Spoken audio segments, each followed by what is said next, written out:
talking with Willie a little bit, he said that just from his perspective on the O-line, very little changes for them in terms of, Jacoby's in the game or Connor's in the game. For you and the tight ends, tell me about that and just how does one quarterback in the game versus the other impact you guys in the game? Yeah, I have confidence in both of them. It doesn't really matter who's back there. They both play great football. They both complement each other pretty well. Like as a player, it really doesn't matter who's back there. You just like I said, I do have confidence in both of those guys. I know that those guys can lead us down the field and help us score. So it doesn't really matter who's in the game, tight end wise, or like from a tight end's perspective, it doesn't really matter. So they both do great things, and again, we have confidence in them. Yeah, we got to see Jacoby a little bit more this past weekend. Just what were you impressed with what you saw from him, and how much of that have you already just been seeing in practice reps, kind of fall camp practice?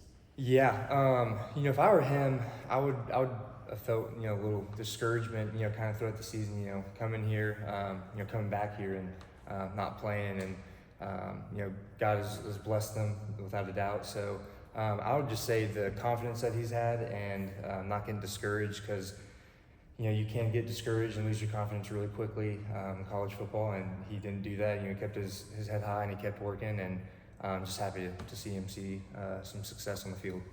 See him be different from currently than he was maybe 2 years ago when he last were his teammate?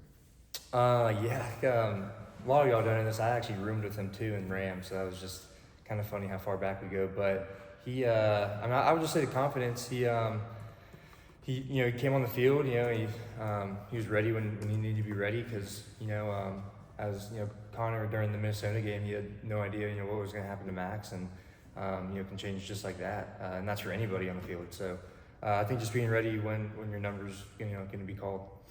And you obviously ended up with 6 catches. That's actually most that you've had in a single game. I guess how much of that do you feel was just kind of the nature of how everything played out? Like, did you kind of expect to see the attention offensively that you ended up getting the other day? To be honest, no.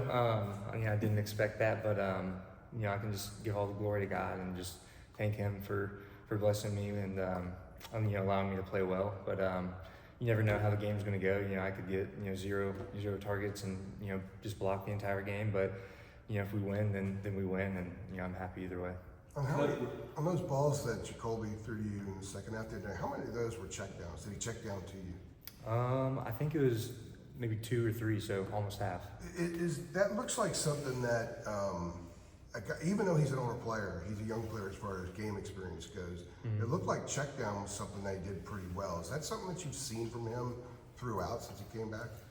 Yeah, there's a composure aspect of that Coach Lindsey was talking about the other day. Mm-hmm. Yeah, and there's a mental clock in your head, especially at QB. You can't sit in that pocket for too long, and you can't hold the ball for too long. Nobody has eyes in the back of your head, so I think he was probably just trying to get it out as quick as he can too, and just give what you can get, and play another down. Football's often a game of opportunity. Mm-hmm. Someone gets hurt, somebody else gets an opportunity.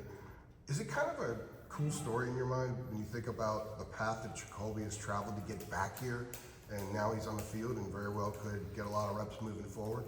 Absolutely, yeah. And I think that's only a God thing, which is crazy, because he didn't play here. He was behind Drake, then he transferred to Arkansas. Didn't play a whole lot there, and then he came back.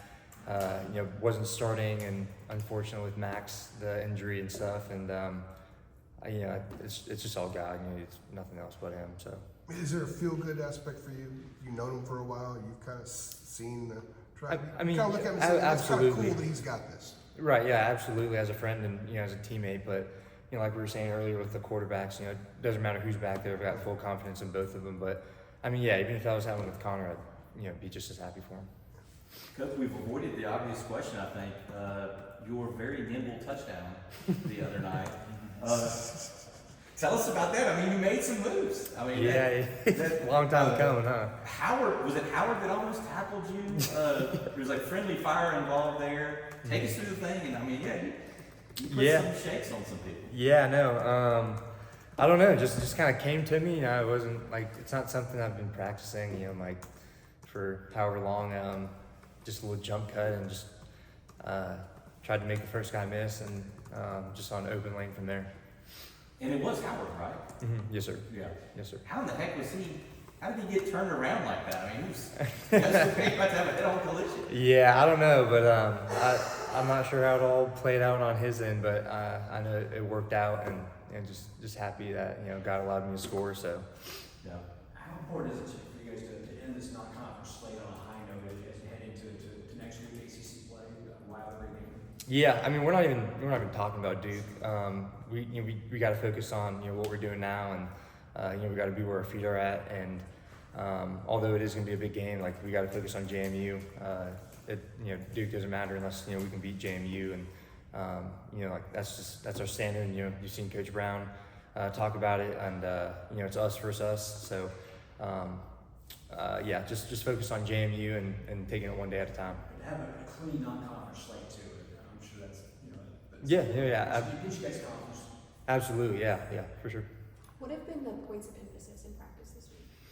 I mean, it's just kind of been the same thing, like it's us versus us. You got to be where your feet are at. If you're at film, you're at film. If you're at practice, you're at practice. You're at classes, you're at classes. Like, you can't get too far ahead of yourselves, because then that's when you start talking about Duke. That's when you start talking about Georgia Tech. Like, those games don't matter because we're playing JMU this week, so it's all about JMU. So like I said, just being where your feet are at. JMU was off last weekend. It's only 2 games to look at with a whole new coaching staff, a lot of new stuff that they're doing. What's your take on them defensively? What are some of the things they do that you guys are focusing on? Yeah, I mean, we're really just going out there and going to be playing our own ball. We're excited for the game to come up, and I mean, they've got good players, and it'll be a good matchup. They've been really, really good in their conference, and we're excited to play them. They got George Pettaway. That'll be good to see him. So we're excited to have that matchup. I actually was going to ask a little bit about that. What do you think of the year that he's having? I know the first game he had a couple touchdowns. Last week he had about 84 yards. What do you kind of make of how he's doing over at Upton? Yeah, I'm happy for him. It stinks that wasn't getting as much playing time here, but that's how it happens and that's how it goes. But I'm happy for him for all the success that he's seen. You ever text him oh, it's only a touchdown, anything like that? I have not. I need to though. I haven't, but I'm sure I'll see him after the game too. So. What do you remember about that? It was the Wofford game in 2021. That it was the Jacoby Drake Yeah. split. You remember that? I do. Yes. What do you? That's the only game Jacoby started, I believe, if I'm right. Yes. What do you remember about that day? It was a long time ago. It was, man. Sam Howell era. Yeah, and I think Sam might have been hurt, or they didn't want him to play, but Drinking coffee on the sideline. yeah, I don't know. I know that I know that they did split time, but I don't remember a whole lot about it. Okay, take us back to. You said you lived with him, Jacoby. When was this? 2020. Yeah, 2020 and 21 when we were in the dorms. Who all was in? Was there a group of guys there? Yeah, so it was me, Colby Doreen, Landon Stevens. Those guys are gone, and Jacoby. And it was a blast. 3206 as a room. It was just a really good time, and we all stay in contact till today, and just kind of cool to see how far we've all come, and especially him and his story. So just awesome looking back on it. And what's Jacoby like as a roommate? I would definitely say that he definitely has a personality. I know he can be quiet at sometimes, but during COVID, we came in early. We had spring break, and then we stayed home for however long. And he was actually home with me for about 3 months. So I had him at my house, and that was fun too, because we could learn the playbook, go out and throw, and it's like we weren't missing a beat, not being here. But he's a good roommate. He is. He thinks he's funny. Sometimes he is. Sometimes he isn't. But he's a good dude. He's a really good dude, and he loves the Lord, and he's great. Another quick question, just random question. Do you use the UNC barbershop? And if so, what do you like about that space? I don't. I know a lot of guys do. I actually have a girl that I go get my hair cut at from called Avita Edgeman, kind of like 10 minutes past Walmart. But I put a few guys on with her, and she's great, and she cuts Coach Forbes' hair, and But I don't. It's like a lot of people like say that they're cheating on their barber and stuff. But so I kind of feel the same way. Like I feel like I can't do her dirty when I get a different haircut. But You gotta do what you gotta do. Mhm. How much did you talk to Jacoby when he was at Arkansas? I'd say about maybe like every 2 weeks to a month. Regularly. Yeah. And I mean, what was that like? I mean, just normal stuff. But what did he tell you about? When did the idea of maybe coming back here, start gaining some traction? Well, he said he was going to transfer, after the 23 season, and I didn't put it in his head at all. And I was just like, you got to do what you got to do. If you need any help, like, let me know, and maybe me or anybody here that can probably help you too. But he mentioned it to me after a few weeks, and I was like, I can ask some of the coaches, see what they think and all that. But it's being here, leaving, and coming back. Sometimes that can be a little messy, but he wasn't going to tell anyone just because he literally had no idea. And transfer portal is can be ups and downs with that, but just talk to a few of the coaches, and I think they were on board with it, and Were you kind of like, wow, when you first maybe said this could happen? You know what I mean? Like, it's kind of, you don't see this happen all the time. Mm-hmm. And a lot of our older guys that are done playing were saying that too. They're like, who would have thought and stuff, and but yeah, it was I wasn't expecting it at all. So What is it about him that made this unique move not messy? You mentioned it can be messy if a guy tries it. Why wasn't it messy for Jacoby? What's unique about him that made this work?